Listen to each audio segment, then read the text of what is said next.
We're back for another episode of Meta Mondays. So we have a very exciting week, fresh off of, the new patch, and we have, as you can see, a very diverse meta. So the biggest change that I have made to the tier list for this week's Meta Monday is basically that we've added a lot more decks. As you can see, there are there's 4 decks in tier 3, there are a total of 6 in tier 2 and 6 in tier 1 as well. Roughly, as you can see, these are backed by stats, not entirely based on stats. There is a little leeway depending on the kind of deck it is, and the sample size, obviously, it's a really big thing. A high win rate isn't going to necessarily mean as much if the play rate is very low and the sample size is inconsistent, but overall, tier 1 are usually going to be 60% plus, and tier 2 are often going to be, somewhere in the mid to high 50s range. All right, so as always, if you want to take a look at the stats yourself, we are going to be going through the Masters tracked stats from Mobalytics. Now, this is this sheet, and you can access this through the pinned comment if you want. I'm going to be referencing win rate and play rates throughout the video, but if you want to go ahead and load up the list, the win rates for yourself here and follow along, you're free to. All right, I'm going to keep this video a little bit shorter than some of the other ones. I'm not going to go through every single deck because not every single deck has changed.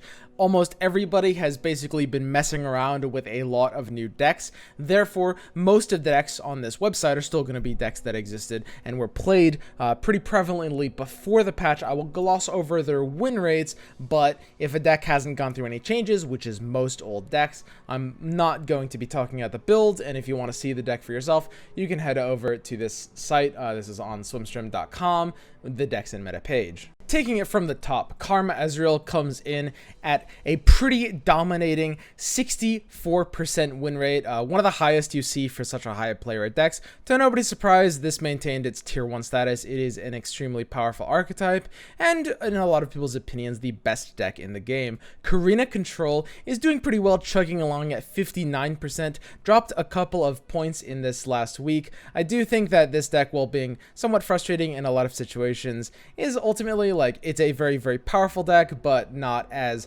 hyper consistent as something like Karma Ezreal, because you do have a lot more bad draws overall. Elusive Burn, this is an old style of deck that I have sort of resurrected in the form of the modern meta. If you guys actually were playing this game 2 months ago, you will remember the old kind of elusive burn deck. I'm using air quotes for burn because it's obviously not like spell-based burn. The concept behind this list is we are turning our board state into a situation where Relentless Pursuit becomes a burn spell and effectively deals damage direct to the opponent's face, and you want to combo them down here with standalone Relentless Pursuit, Fiora, and Zed. Usually you make a really big solitary monk or a really, really big Zed and do very well. And this is kind of the byproduct of, this is the culmination of my many hours on stream. If you watch me over on twitch.tv/swimstream, which I stream every day, come check it out, then you will know that I've been tweaking this deck for several days now. I think it's a very, very powerful list. I personally have listed it as tier 1 on the spreadsheet, although I might bump it to high tier 2 next week. It's very possible. It is a strong list, but we will see. It's newly out. Anyway, it comes in on the win rate stats in this last week at a 64% win rate, which is the same as Karma Ezreal. Now, that's going to come with a really big caveat. The sample size is low. I don't want to over-represent the deck because it has a high win rate. Again, win rate is not everything, so we have, that caveat there. I personally, from a personal standpoint, think that this is a very powerful list. I think it does have a pretty good amount of staying power in the meta. We will see how it shapes out, and I'm going to put it at tier 1 for now, but, it doesn't necessarily have to stick around. All right. Next up, we've got Kinko Elusives. To nobody's surprise, this deck is, unchanged, not going anywhere, and hits the win rate pretty well right now at 59%, pretty much what it was last week as well. Bannerman, rumors of Bannerman's demise were greatly exaggerated, Bannerman variants of all kinds are achieving a total of 62% win rate across the board. Ultimately, it's still a very powerful deck. I do think a lot of people kind of moved off of it because either they were bored or they thought it was bad. I think this is a very, very solid list. I still expect to see it in, kind of like try-hard tournament lineups. I would probably bring it to a tournament, like if my intention was like 100% geared on tryharding. I personally am not a huge fan of the list. I played it in a lot of tournaments in the past and kind of got bored of it just because it's very vanilla and it's not really my style. Anyway, Draven Spiders. Spiders is an archetype that's doing very well in this past week, stabilizing at a pretty powerful 60% win rate with a surprisingly high play rate, one of the most played decks in Masters. Anyway, as we can see, this is a pretty diverse meta overall. I mean, there's a lot of representation in what I would personally consider to be tier 1. A lot of this is just because there is a lot of new things to mess around with. So everyone is kind of, because it's a new patch, everyone is kind of experimenting. And so it's easier for a lot more decks to have very high and very stable win rates. So right now, there's a very broad representation of decks that I would highly recommend. So it's pretty much a great time. You have a lot of options. I was a little skeptical because looking at last week, we had, several tier 1 decks as well. And I was definitely a little worried that would be a really big reduction going into this next week. Luckily, it hasn't felt reduced in the slightest. Let's go ahead and get into tier 2, and we have some more new lists that are coming out. Here is Ephemeral Callista. This is Teal Red's version of Elise Callista, and basically it's sort of similar to Teal Red's old deck that was using Deathmark and Darkwater Scourge, but a lot of the intention here is to basically reuse Darkwater Scourge with Callista several times. The idea is, you're just gonna be, when Callista flips, Darkwater Scourge is just gonna be your pull target, and when you can pull Darkwater Scourge back over and over again, you can get in basically an extremely powerful condition, just because, I mean, it's a free 5/5 lifesteal, and your opponent won't really be able to do much about it. Ultimately, you often are stalling out the game and hitting like Ladros Atrocity turns on top of that. All right, so this is a list that is coming in with another 64% win rate. Very high win rate, but same with my Elusive Burn, bit of a lower sample size. Now, the reason I'm putting Elusive Burn ahead of Ephemeral Callista is out of no reason other than I personally have played a lot of Elusive Burn. This is like a deck that I feel very confident will be tier 1 status. Ephemeral Callista, this is a good deck. I have no doubt this will be a very solid deck moving forward, but I haven't played it personally myself, and it is a very new concept with a low sample size, and it's just the difference that I haven't been able to personally vet this deck that I want to cautiously put it at high tier 2, even though it is a powerful deck and it does have a good win rate. Anyway, this is a fun new deck that I think you guys should definitely give a try to. It's something that wasn't really played around in the last week, and I can personally say I think this is pretty much the best way to play the buffed version of Callista. It's probably going to yield the best results. Continuing down tier 2, we've got Burn Ezreal. Now, Burn Ezreal is down this week overall. It is across all variants at a 53% win rate, but the more played versions of the list are actually rocking 57%. So ultimately, I do think Burn Ezreal is a tier 2 deck. I think, honestly, I might lower its position in these charts. I do try to generally position in these charts like things within tiers to be like slightly higher or lower, although usually it's close enough that it's like kind of like nitpicking. It's like just a tiny bit. I think Burn Ezreal could definitely get knocked down a couple pegs. I think it's still a solid tier 2 list overall, but we'll have to see. It's very possible it will get lowered down on the list. One thing I will say is that overall, Freljord Ezreal has a 55% win rate. I do not have it on this sheet, and I want to see exactly what's going to be happening next week, but it is basically, the same exact versions of old Freljord Ezreal with Avaros and Trapper, kind of as a replacement to the, board presence of Elnux, of, long ago, and that is a deck that's rivaling Burn Ezreal right now. The Avaros and Trapper is a big buff to that playstyle, So it is very possible that next week we might be seeing the Freljord Ezreal overtake Burn Ezreal, and I'll probably want to replace it on the sheet at this point because they're going to be very, very similar decks. It just comes down to whether we're favoring the Nox package or the Freljord package. Anyway, another part of the reason why Burn Ezreal is a little bit higher on the tier 2s is because a lot of the other tier 2s are actually at pretty low play rates, to the point where you start getting into, you know, some potential where you might question their win rate. For example, our next entry, returning Heimer Karma, a deck that was very popular in several metas ago, is making a big comeback, and we are seeing it spike in win rate. It's been a pretty kind of non-existent deck on ladder for the most part, but in the last 2 weeks it has spiked, last week being at 64% and this week being at a whopping 67. However, even though we are summing up the total sample size of those weeks, this is still a pretty low play rate deck. So it is something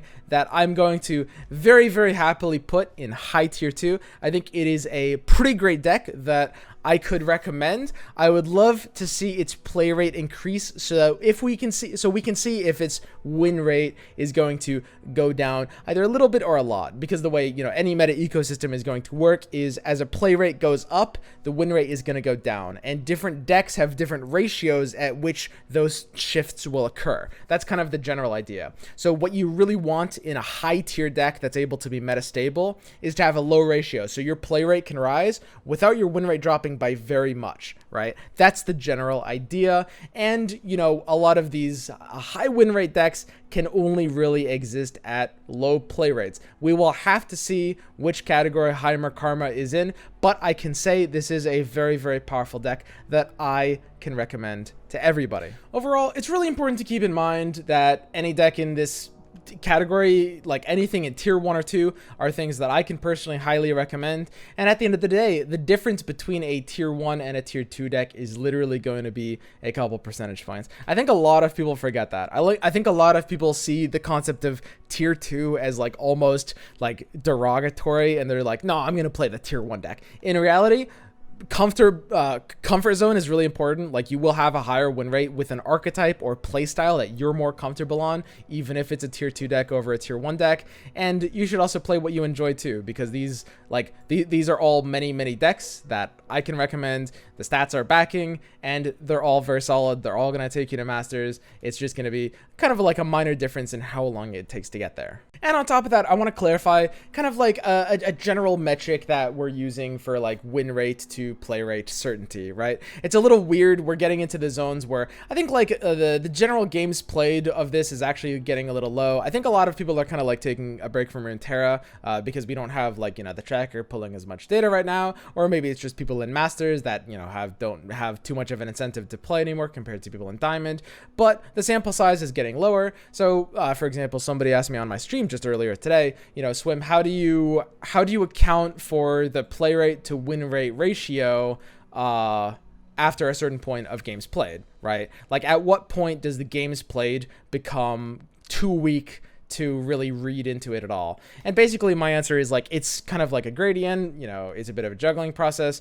But overall, I would say as a rule of thumb, if we're basically trying to evaluate the ceiling for effective value of a deck that we are uncertain about, that we should take games played at something under like 300 or so, at about like -4% roughly on the win rate, and games played at like under 200, closer to like -6%, just to be cautious, right? And that's the general idea, because otherwise you're gonna have like pretty skewed representations. Now, of course, that can differ a little bit when you're looking at like back-to-back weeks. You can kind of like lump that in together, although we will see how the meta will rise to reflect that.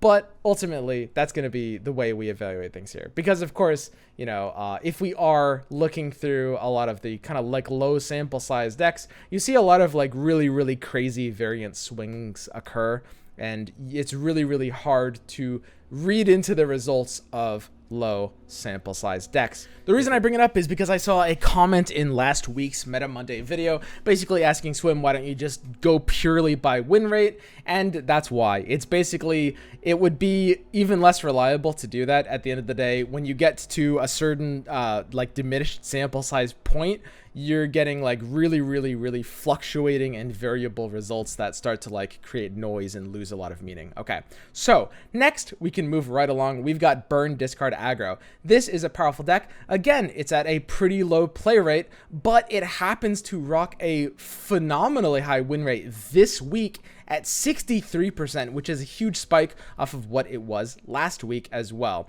So this is another deck that hasn't really gone through any changes. It is another aggressive list similar to Draven Spiders. Ultimately though, Draven Spiders has a much higher play rate, much higher sample size. So even though it's just like literally what, like 2.5% off of win rate, I think it's kind of like a more reliable option. That being said, Burn, Discard, Aggro is going to do pretty well as well. It is just like probably very slightly less reliable overall, but the two are fine aggro decks that I would recommend to anyone trying to end games fast. Aggro, these two aggro concepts are probably going to be the best counter to Karma Ezreal. I know a lot of people are very frustrated with the idea of Karma Ezreal. You know, how do I beat it? It's been so commonly asked in my stream. Well, look no further. We've got a handy little diagram down here. It's a general rule of thumb. There's going to be some exceptions to this, but basically the idea is aggro beats combo, combo beats control, and control beats aggro. That is, it's a bit of a simplification, but that's the meta state that we are in right now. So we can see, you know, the biggest triangle is going to be Karina Control is the biggest control deck, and Karma Ezreal is the quintessential combo deck. If you're playing something like Draven Spiders, you will eat Karma Ezreal. It's not even fair. You just like rush them down and they're dead. And the same tends to be true with Burn, Discard, Aggro, although to probably a slightly lesser degree.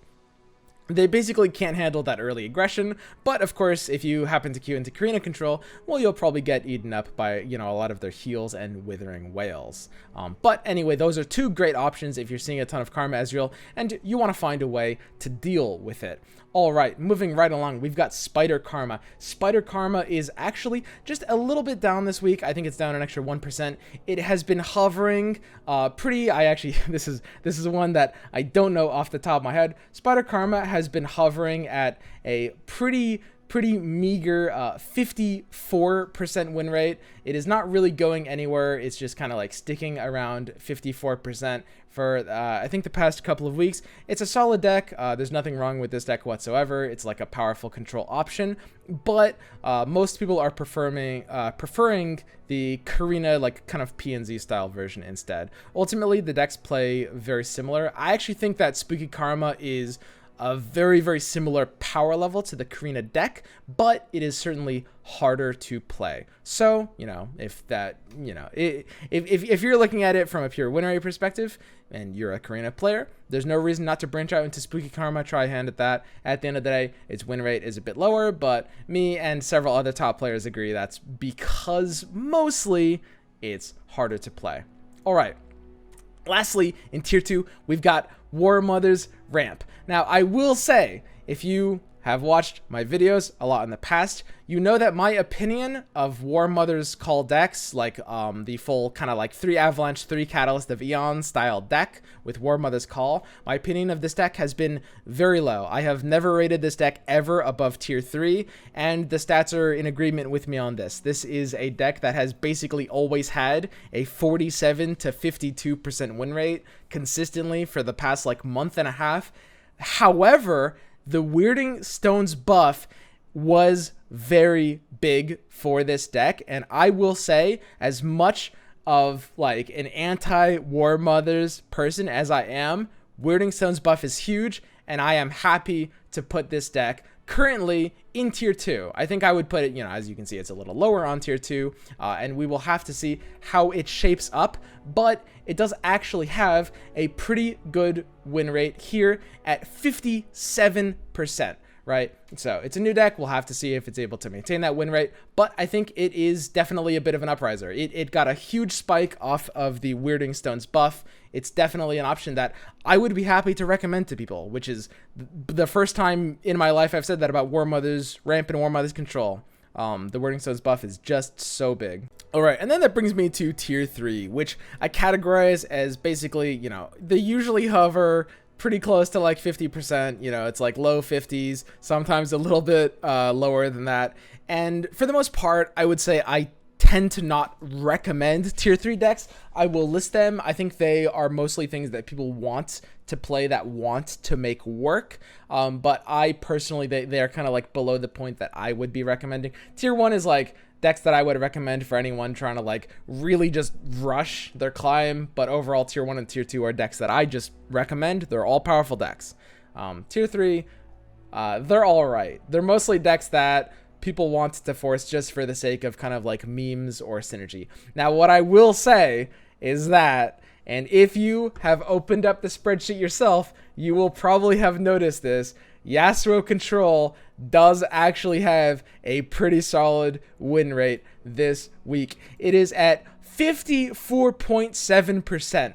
It is actually at pretty close to what we can consider to even put in tier 2. And that is astoundingly high. That is astoundingly high. The biggest reason for that is actually probably not the Yasuo buff, but the biggest reason is people stopped playing like role-playing Yasuo decks and started playing more like full control strategies. We see a lot of people like dropping the Katarina, I think, which has been kind of a meme card in this deck for a while, and this is Alan ZQ's version. I personally haven't messed around with Yasuo myself. I know a lot of you guys have been asking me. You're always in my chat saying, Swim, play this Yasuo deck, and I know I'm going to continue to disappoint you, but I can tell you this is very, very close to how I would build it. I'm sure I would change a few cards, some of the ratioing, but overall, Yasuo control deck is the way to go with Yasuo. Katarina ends up being kind of like it. Yasuo is a control archetype. You want to slow play it. Katarina does have like kind of the recall synergy, and she's in that color, but ultimately you don't need that one recall to level her. You don't really want to be playing her early typically, as well as she ends up being kind of the top end to a mid-range or even aggressive deck, whereas Yasuo is just kind of like the engine for a control deck. They have a really hard time working together conceptually, right? Overall, this is a much better version of the Yasuo concept, and this is a deck that I can recommend to everybody. Well, okay, like I said, this is like, wait, I messed up. I was, god damn it. I mean, honestly, Yasuo is all right. It's really not bad right now. We will have to see if it's able to maintain, but it has a high play rate. It is doing pretty well on ladder. It might make tier 2 next week. We will have to see. We'll have to see. Then there's Ashe midrange, a deck that has underwent like basically one change. There's very minor variations in this list. Overall, it's pretty much the same kind of cut and dry Ashe Nox list as we've seen in the past. However, Katarina off of the Fleeting Blade's Edge buff is absolutely a slot into this list. I know some people like Mogwai, for example, were liking Katarina before this change. I've seen several different people try to put Katarina in like old Ashe. I didn't really like it. I thought it was okay. Like, if there was one place you could run Katarina, Ashe Nox would probably be it. But I didn't really like it in my Ashe Nox version. However, I think the Blade's Edge buff to Katarina is absolutely massive. I can't understate that. Or wait, is it? I can't overstate that. I can't state that enough. The free Blade's Edge is like a complete game changer. It really, really, really helps this card like close out value. You're always being able to like, you know, win an exchange or force something to die. It's like really, really, really big impact. So I'm very happy to run one, maybe two Katarinas in this list. We'll have to see. Overall, Ashe Frostbite comes in at something like a 51. It's not something like, it's a 51% win rate. It's not necessarily great. It is something that you'll see some people run in like tournament lineups because you kind of have to use like Freljord Noxus together, and there's only a few ways to do it. It's quite fascinating how almost all of tier 3 is just different ways of playing Freljord Noxus. Yeah, these are probably the two weakest colors in the game overall. I mean, that's a generalization. Like, they both can be played in strong ways, but in general, yeah, Freljord and Noxus are yikes. Okay, now continuing, Yeti Smash.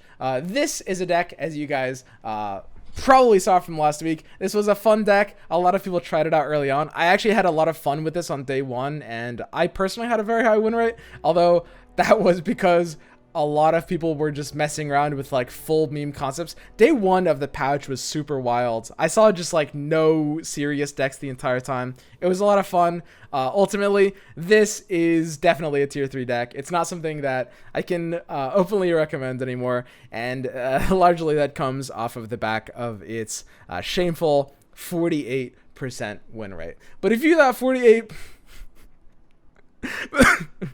but if you thought Yetis were shameful,